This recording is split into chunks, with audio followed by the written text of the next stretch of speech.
ఇది తెలంగాణ ప్రభుత్వం విడుదల చేసిన ప్రజాపాలన దరఖాస్తు అప్లికేషన్ ఫారం.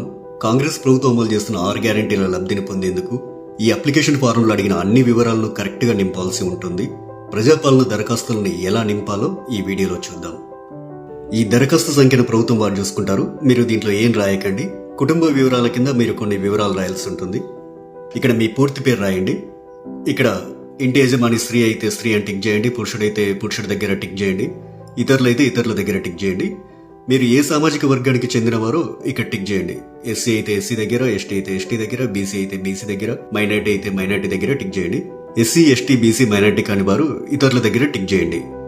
ఇక్కడ వారి పుట్టిన తేదీ, పుట్టిన నెల, సంవత్సరం వరుసగా ఇవ్వండి. 12 అంకెల ఆధార్ కార్డ్ నెంబర్ ఇందులో ఫిల్ చేయండి. ఇక్కడ రేషన్ కార్డ్ నెంబర్ రాయండి. ఇక్కడ మీ మొబైల్ నెంబర్ రాయండి. వృత్తి దగ్గర మీరు చేసే వృత్తిని రాయండి. ఇక్కడ మీ కుటుంబ సభ్యుల పేర్లు, వారి వివరాలు తెలపాలి. ఇక్కడ పేరు, అతను గాని ఆమె గాని మీకేమవుతారో, తల్లి అయితే తల్లి అని, భార్య అయితే భార్య అని, కొడుకు అయితే కొడుకు అని, కూతురు అయితే కూతురు అని నింపండి. వారు స్త్రీ అయితే స్త్రీ అని, మగవారైతే పురుషుడని. ఇక్కడ వారి పుట్టిన తేదీ, పుట్టిన నెల, సంవత్సరం వరుసగా ఇవ్వండి. ఇక్కడ వారి ఆధార్ కార్డ్ నెంబర్ రాయండి. ఇలా మీ ఇంట్లో ఎంతమంది ఉంటే అంతమంది పేర్లు రాయండి. ఇక్కడ ఇక 2వ పేజీలో ఏం రాయాలో చూద్దాం. 10వ నెంబర్ దగ్గర మీ చిరునామా రాయండి. ఆధార్ కార్డులో ఉన్నట్లు మీ ఇంటి నెంబర్ ఇక్కడ రాయండి. మీ గ్రామం లేదా మున్సిపాలిటీ ఇక్కడ రాయండి. ఇక్కడ మీ వార్డ్ నెంబర్ రాయండి. ఇక్కడ మీ మండలం పేరు, తర్వాత మీ జిల్లా పేరు ఇక్కడ రాయండి. ఇప్పుడు అభయస్థం గ్యారంటీల సెక్షన్ కొద్దాం. గ్యారంటీల పథకాలు లబ్ధి పొందేందుకు మీరు ఏం చేయాలి, మీరు ఏ వివరాలు ఇక్కడ రాయాల్సి ఉంటుందనేది చూద్దాం. ఇక్కడ కావలసిన పథకాల లబ్ధి కొరకు మీరు టిక్ మార్క్ చేయాల్సి ఉంటుంది. మహాలక్ష్మి పథకంలో భాగంగా ఇక్కడ 2 పథకాలు ఉన్నాయి. మొదటిది ప్రతి నెల 2500 ఆర్థిక సాయం పొందేందుకు ఇక టిక్ మార్క్ పెట్టండి. ఇక రెండోది 500 రూపాయలకు గ్యాస్ సిలిండర్ పొందేందుకు ఇక టిక్ మార్క్ పెట్టండి. 500 రూపాయలకు గ్యాస్ సిలిండర్ సంబంధించి మీరు కొన్ని వివరాలు నింపాల్సి ఉంటుంది. మొదట ఇక్కడ మీ గ్యాస్ కనెక్షన్ నెంబర్ రాయండి. ఇక్కడేమో మీకు గ్యాస్ సరఫరా చేస్తున్న కంపెనీ పేరు రాయండి. మీరు సంవత్సరానికి ఎన్ని గ్యాస్ సిలిండర్లు వాడతారో ఆ సంఖ్యని ఇక్కడ రాయండి. రైతు భరోసా పథకం కింద లబ్ధి పొందేందుకు ఇక్కడ కొన్ని వివరాలు ఇవ్వాలి. రైతులు ప్రతి ఏటా ఎకరానికి 15,000 రూపాయలు పొందేందుకు ఇక్కడ వివరాలు ఇవ్వాల్సి ఉంటుంది. మీరు రైతు అయితే ఇక్కడ టిక్ మార్క్ పెట్టండి. ఒకవేళ మీరు కౌలు రైతు అయితే ఇక్కడ టిక్ మార్క్ పెట్టండి. ఇక్కడ మీ పట్టాదారు పుస్తక నెంబర్లు రాయండి. మీరు సాగు చేస్తున్న భూమి వివరాలు అంటే సర్వే నెంబరు, విస్తీర్ణం అలాంటి వివరాలన్నీ ఇక్కడ రాయండి. మీరు వ్యవసాయ కూలీలైతే ఏటా ఇచ్చే 12,000 రూపాయల కోసం ఇక్కడ టిక్ మార్క్ చేయండి. ఇక్కడ మీ ఉపాధి హామీ కార్డ్ నెంబర్ రాయండి.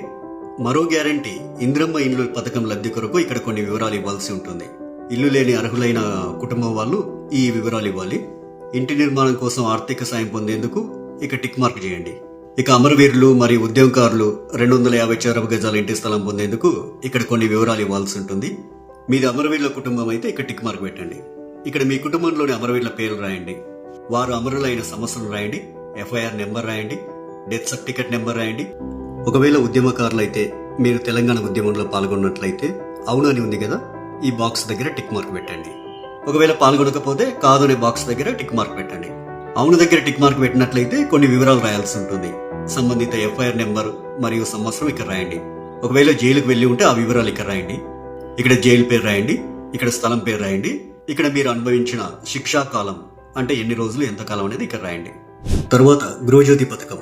గృహజ్యోతి పథకం కింద ప్రతి కుటుంబానికి 200 యూనిట్ల కరెంటు ఫ్రీగా ఇస్తుంది కాంగ్రెస్ ప్రభుత్వం. ప్రతి నెల దాదాపు మీరు ఎన్ని యూనిట్ల కరెంటు వాడతారో ఆ వివరాలు ఇక్కడ ఇవ్వాల్సి ఉంటుంది. 100 యూనిట్ల వరకు వినియోగిస్తే ఇక్కడ టిక్ చేయండి. 100 నుండి 200 యూనిట్ల వరకు వినియోగిస్తే ఇక్కడ టిక్ మార్క్ చేయండి. 200 యూనిట్ల కంటే ఎక్కువగా ఉపయోగిస్తే ఇక్కడ టిక్ చేయండి. మీ మీటర్ నెంబర్ను ఇందులో రాయండి. చేయూత పథకం. ప్రతి నెల చేయూత పథకం కింద వృద్ధులకు 4,000 రూపాయలు, దివ్యాంగులకు 6,000 రూపాయలు ప్రభుత్వం ఇస్తుంది. మిమ్మల్ని దివ్యాంగులుగా గుర్తిస్తూ ప్రభుత్వం మీకు ఇచ్చిన సదరం సర్టిఫికేట్ నెంబర్ ఇక్కడ రాయండి. మిగతా వారు వృద్ధులైతే ఇక్కడ, గీతా కార్మికులైతే ఇక్కడ, డయాలిసిస్ బాధితులైతే ఇక్కడ, బీడీ కార్మికుల జీవన భృతి పొందే వాళ్ళైతే ఇక్కడ, ఒంటరి మహిళ జీవన భృతి పొందాలనుకునే వారు ఇక్కడ, వితంతు పెన్షన్ కోసం ఇక్కడ టిక్ మార్క్ చేయండి. చేనేత కార్మికులైతే ఇక్కడ టిక్ మార్క్ చేయండి. ఎయిడ్స్ వ్యాధిగ్రస్తులైతే ఇక్కడ టిక్ మార్క్ చేయండి.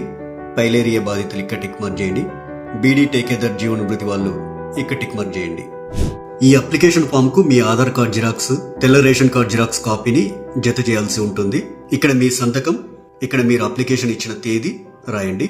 మీ ఊర్లో ప్రజాపాలన సదస్సులు పెట్టినప్పుడు ఈ అప్లికేషన్ ఫామ్ తీసుకెళ్లి వారికి ఇవ్వాలి. ఇక చివరిగా ప్రజాపాలన దరఖాస్తు రసీదు ఉంటుంది. ఇందులో మీ నుంచి దరఖాస్తు తీసుకునే అధికారి కొన్ని వివరాలు రాసిస్తారు. ఈ రసీదులో అధికారి దరఖాస్తు సంఖ్య రాస్తారు. అభయస్వన్ గ్యారెంటీలకు సంబంధించి టిక్ మార్క్ చేస్తారు. తదితర వివరాలన్నీ కూడా రాస్తారు. చివరగా అధికారి తన సంతకం చేసి మీకు రసీదునిస్తారు.